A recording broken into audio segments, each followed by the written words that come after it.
కొడితే కుంభస్థలాన్నే కొట్టాలి. తింటే ఈ పచ్చడే తినాలి. నోరూరించే పచ్చడున్నాక పల్లెంలో కూరలతో పనేముంది చెప్పండి. పచ్చడికే ప్రాణం పోసే పసందైన మెంతి కూర, నిగనిగలాడే టొమాటోలు, పల్లీలు వేసి పచ్చడి చేసేద్దాం రండి. ముందుగా టొమాటోలని తీసుకుని శుభ్రంగా కడుక్కొని ఇలా చిన్న చిన్నగా తరిగి పెట్టేసుకోండి. ఓ 10 నుండి 15 వరకు పచ్చిమిర్చిలు తీసుకొని కొద్దిగా కరివేపాకు పక్కనెట్టేసుకోండి. ముందుగా ముక్కుడెక్కిన నూనెలో ఒక చెంచా జీలకర్ర వేసి చిట్టపటలాడనియండి. నూనె సైకి జీలకర్ర చిందులేస్తుంటే పచ్చని పచ్చిమిరపకాయలు వేసి ఓ పిరికెడు పల్లీలు, కరకరలాడే కరివేపాకు, 2 స్పూన్ల అల్లం, 1 స్పూన్ పసుపు. ఇక ఇప్పుడు చెప్పా కదా మన పచ్చడికే ప్రాణం పోసే పసందైన మెంతికూర, అలాగే పిరికెడు కొత్తిమీర, పసరు వాసన పోయేలా సన్నని సెగ మీద మంచిగా వేయించుకోండి.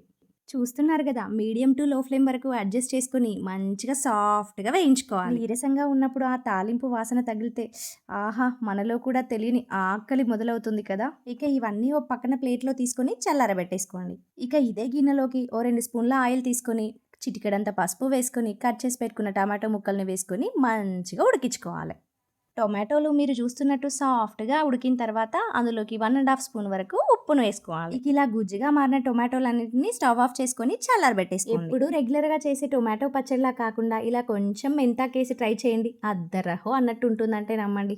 ఇక చల్లారబెట్టుకున్న పచ్చిమిర్చి, మెంతాకు, పల్లీలని కచ్చా పచ్చగా గ్రైండ్ చేసుకొని తర్వాత ఈ టమాటో గుజ్జును కూడా వేసుకొని గ్రైండ్ చేసుకోవడమే. ఈ టొమాటో గుజ్జుని వేసుకున్నాక ఎక్కువసేపు గ్రైండ్ చేయకూడదు. ఎలా అంటే రోటి పచ్చళ్ళ కచ్చా పచ్చగా ఉంటూనే టేస్ట్ వస్తుంది మరి. ఇక పొగలు కక్కే వేడి వేడి అన్నంలో ఈ పచ్చడికి కొంచెం నెయ్యేసి ముద్ద నోట్లో పెడితే అబ్బబ్బబ్బబ్బా!